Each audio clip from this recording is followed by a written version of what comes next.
muscular.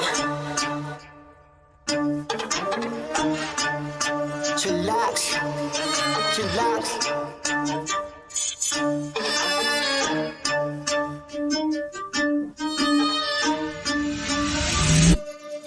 Kapag si Tito Well nag-demo, kitang-kita mura presyo. Lahat kalidad, hindi invento, trabaho pero tao-tao. Bago ilabag dapat kalidad, di lang basta pamato. Lahat detalye makukuha, di lang basta panalo. Kapag si Tito Well nag-demo, kitang-kita mura presyo. Lahat kalidad, hindi invento, trabaho pero tao-tao. Bago ilabag dapat kalidad, di lang basta panalo. So hello mga ka-chillax, so nandito tayo ngayon sa loob ng mall. Alam nyo naman, meron tayong bagong tuklas. Dito lang to sa Century Mall.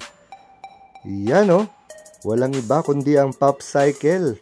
Kung di ako nagkakamali, pang-apat na branch niya ito. So meron dito mga partnered brands, Sakit, Sulong, Fido, Courier, and Lumos Helmet. So since na may event kanina, ayan, sineset up. So pagkaalam ko, days old pa lang itong branch na to. So kita nyo, no? Napakadaming Fido e-bikes dito. So kayo na ang bahala kung anong pwede nyong piliin dito. So ito yung mga iba-ibang Lumos. Ayan, merong Fido Titan, bagong Fido M1 Pro, C16, L3 Plus. And alam ko meron pa mga idadagdag dito. So ito yung katabi nila, mga instruments, ang mga tinda dyan, speakers, piano, guitar. Ayan, kung mahilig kayo sa music, pasyal kayo dyan kasi katabi lang siya. Ayan, no? So dito muna tayo magpo-focus, no, sa Fido C11. So itong Fido C11 natin ay isang step-through e-bike.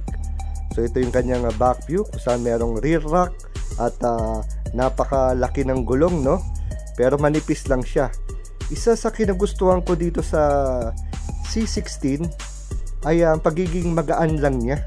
Weight na 17.5 kilograms, napakagaan nun. And step through frame, meaning mas madaling sumakay, lalo na sa mga babae, sa mga senior na mahilig magbike.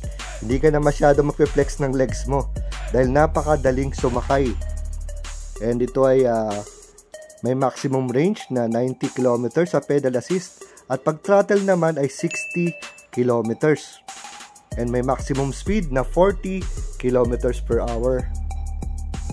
And napaka-elegante yung tingnan itong ating C16. So pwede siyang pang e-bikes sa city, and kahit sa province, pwede din. Dahil ito nga ay para sa akin ay napakagaan dalhin. So ito pala ay detachable battery, lithium ion battery. So ito yung kanyang handlebar, meron tong ilaw, busina, pindutan para sa mga modes niya. So yan yung handle grip, sa throttle, and para sa mga shifters. So napakagandang e-bike nito. So saka na ako magkakaroon ng basic review dito once na napahiram sa atin. Popost ko na lang dito yung mga basic features. Yan, katulad ng drivetrain, frame set, kanyang brakes, wheels. So at least may idea na kayo sa brand and ano nakalagay. So ito yung kanyang price, 55,000 cash promo. So our next featured unit ay itong Fido T1 Pro. So kita nyo naman, no, yung build nito napaka-angas, napakalaki. So ito ay may net weight na 35 kilograms with battery.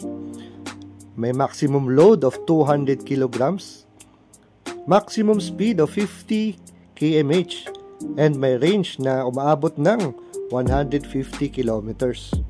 So katulad nung isa, ito rin ay step through ang frame.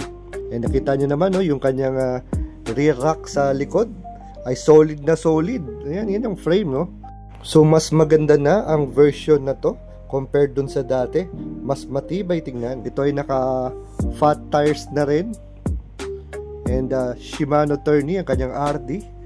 And detachable ang kanyang battery na naka lithium ion din. So mamaya ipopost din natin ang mga specs niya. So ito may ano pala, no? 750 watts ang kanyang motor, 48 volts.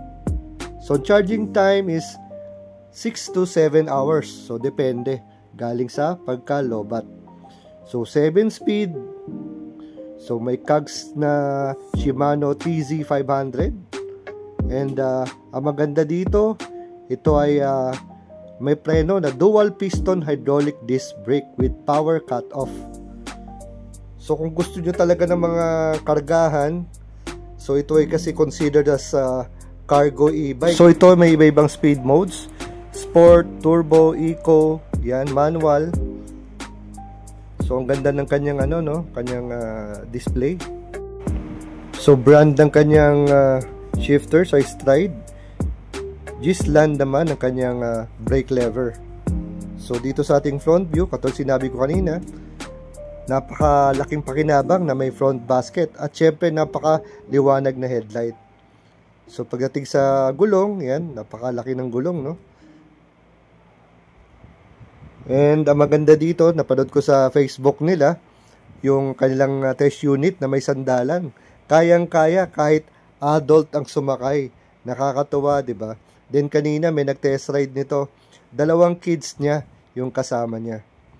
Dahil ang maximum load nito ay kaya ng 200 kilograms, so pwedeng mangangkas ng isang adult o kaya 2 pang bata.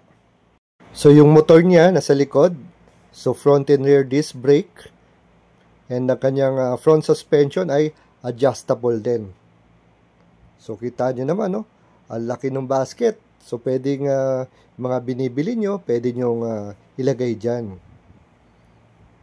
So napaka-solid din ang kanyang mga preno. So ito yung susi para sa baterya.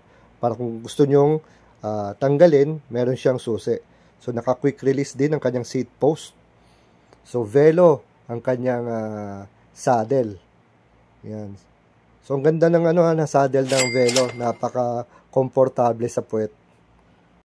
So magandang balita rin, magkakaroon din po tayo ng mga another discount sa ating mga subscribers.